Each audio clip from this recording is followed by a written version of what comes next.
Tuesday, 26th September 2023. No one is coming. No one is coming. No one is coming to help. As we drove through the mountainous terrains of Sunik, frantically sending out media releases from the Armenian National Committee of Australia's Media Advisory Committee to disseminate some information, these were the only words that came to my head. No one is coming. See, we were en route to Goris, Armenia, because 7 Australian parliamentarians courageously agreed to head to the front lines to see what was evolving. No one was coming. At this stage, 30,000 innocent people had already crossed into Armenia after authorities in Artsakh were forced to sign a unilateral ceasefire with Azerbaijan to dissolve the once valiant state, the Republic of Artsakh. At 8 p.m. on Tuesday, the 26th of September, having arrived in Goris and checked into our hotel, instinctively the mood was different. Calm but quiet. The atmosphere at dinner wasn't filled with the triumphant toasts full of passion, pride and power from the night before. No one is coming. We arrived at Goris at 9 a.m. only to take our first step off the bus to see mothers cradling their newborns in their cars, the cars they slept in the night before. 80-year-old grandmothers begging us for food in Armenia, whilst we were undertaking briefings from Goris municipality members. And children not acting as children, not kicking around the soccer ball or playing tip in the local parking lot, but sitting on a curb, malnourished and alone, while their parents were out there trying to find them a new home. Vartan was 6 years old. We never got his last name. We never met his parents.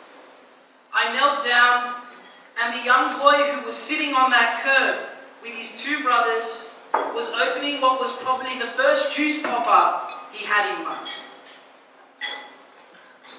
Food splashed across his face as if he just devoured his first meal since the blockade.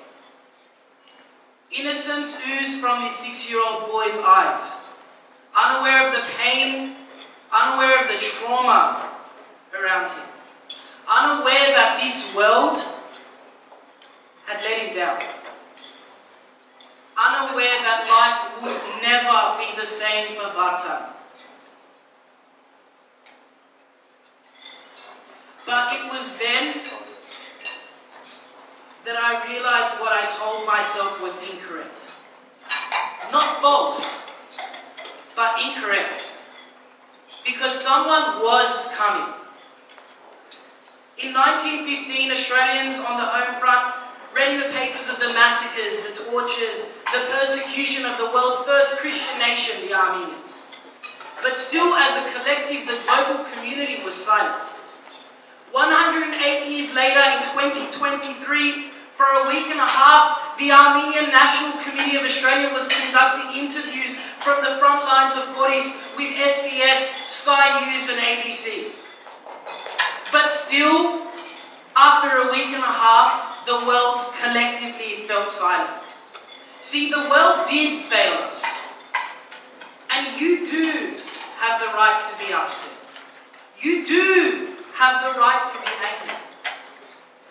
But at that harrowing moment, as I knelt down to that 6-year-old Vartan and opened his juice popper, Hugh McDermott, Mark Coure, Matt Cross knelt down alongside me, knelt down alongside Haitad, the Armenian National Committee of Australia. And I realized then that Haitad was just was not just coming. Haitad was there on the front lines in Goris. The Armenian National Committee of Australia, with its allies, was there on the front lines in Goris. At 9 a.m, with 7 Australian parliamentarians unflinching in their commitment, we had arrived and we had work to do. I was broken, knowing that our community back home could only watch through the screens on their phones. I was broken doing those interviews. Whilst thousands rushed behind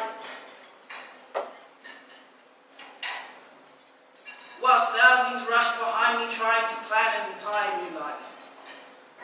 I was broken watching my 15-year-old campers on a volunteering expedition 2 years prior frantically handing out food to strangers. As broken as we were, these 7 parliamentarians from Australia were our rocks. I didn't need to learn how to be stronger though, because they were there. They were not just there, but their sleeves were rolled up and they were delivering aid to the people of Artsakh, provided by 2 local councils, Ryde and Willoughby. They were there holding back tears and doing live interviews on Australian radio stations.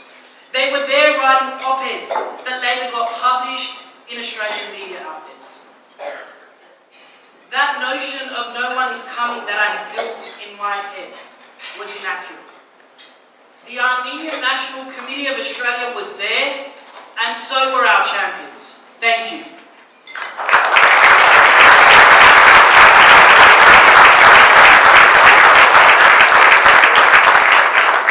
Armenia is not even a colony, not worthy of being a servant.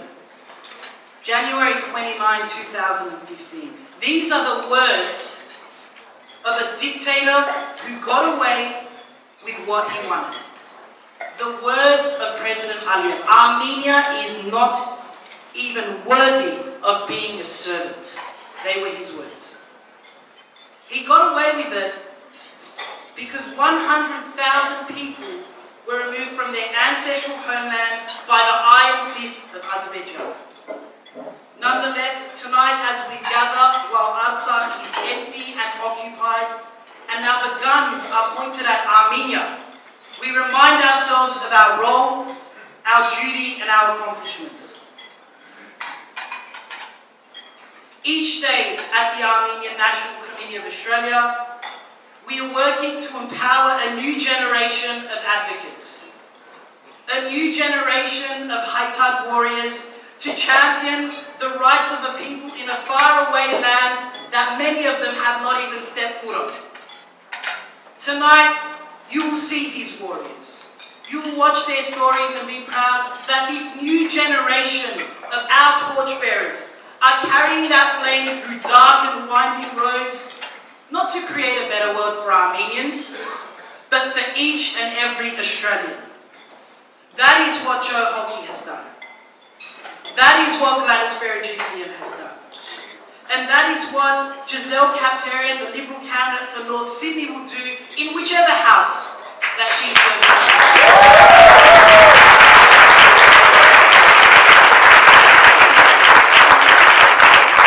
And that is what our future advocates are bound to do.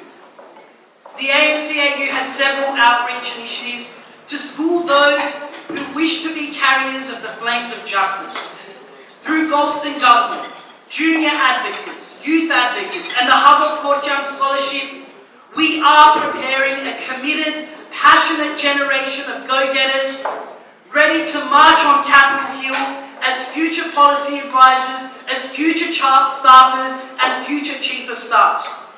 Each year, our opponents, the embassies of the consulates of the Republic of Turkey and Azerbaijan, are better sourced and better resourced by their dictatorial regimes. And all they do is react to the achievements of the Armenian National Committee of Australia. With every pro-genocide recognition statement made by the member for Benelong, Jerome Baxter, or made by the member for Bradfield, Paul Fletcher. For every pro-Artsakh statement, representatives of Erdogan and Aliyev are there, trying to bring the Armenian Australian community to its knees. Nonetheless, we stand ahead of them, thanks to you, our supporters. We are able to travel to parliaments across this country and in our capital every sitting week to promote our community's interests, the interests of 350 Armenian Australians who are attending ANC-AU Advocacy Week events in Sydney and in Melbourne for the first time in 16 years. Your support on nights like this is amplified by our efforts, like those that attracted a record 500,000 Australian government contribution to the UNHCR in Armenia with the assistance of Jerome Laxalt MP.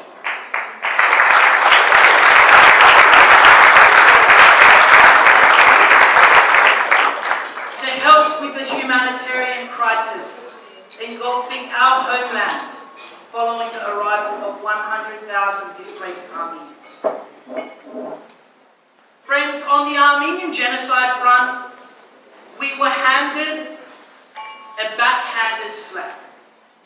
After 5 years of progress with graduating euphemisms from leaders across this country, we received a statement on the eve of the Armenian genocide which was unacceptable. Instead of remaining silent, we took action. In Victoria, parliamentarians have been silenced for 16 years through fear of reprisals that have stopped them from even uttering the words Armenian genocide.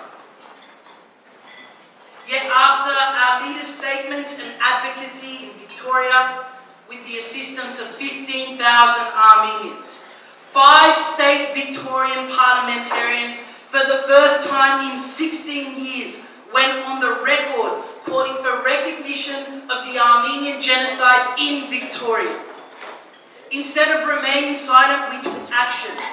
On the 11th of May 2023, with the assistance of Lara Alexander MP, who is here with us tonight, the Armenian and Greek community bodies worked hand in hand, delivering a unanimous decision by the Tasmanian House of Assembly recognising the Armenian, Assyrian and Greek genocide as the first of the 20th century.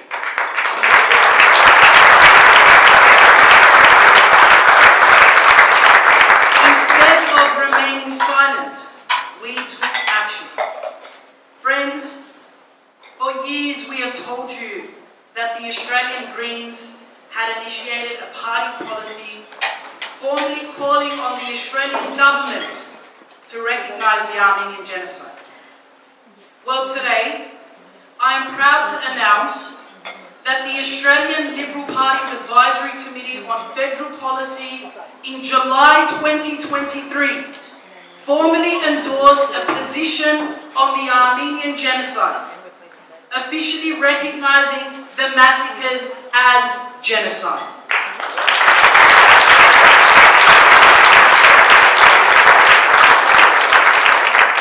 Thank you to the Australian Young Liberals. Friends, we moved motions in state branches across the country. At the time, it seemed insignificant, but this is what we were leading up to. Grassroots advocacy. It takes time. I want to thank the Australian Young Liberals and their president, Dimitri Chak-Palmer, who is with us tonight, for spearheading that motion at the organisation's table conference. Friends, on Artsakh, one chapter may be over, but we are in charge of writing how this novel ends. That is why the Armenian National Committee of Australia has not and will not give up.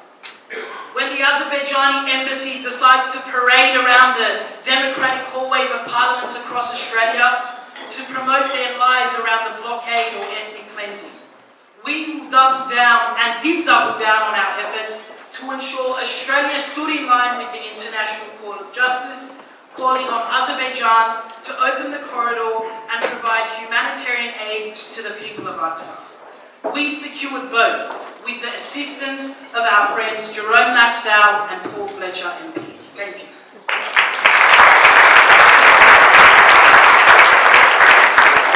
When Azerbaijan, at the height of its crimes, thought it could get away with persecuting Armenians, we spread awareness not just in New South Wales and South Australia, which have recognised the Republic of Artsakh, but two parliamentarians in the Australian Capital Territory and from Victoria for the first time made speeches in their respective parliaments in support of the people's right to self-determination of Artsakh and condemning Azerbaijan.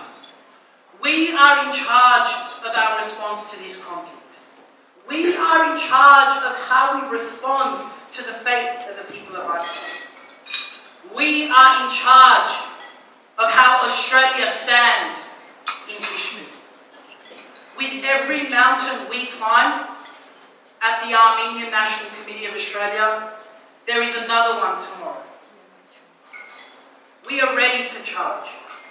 We are thankful for your support, and we are humbled to continue your advocacy. Thank you.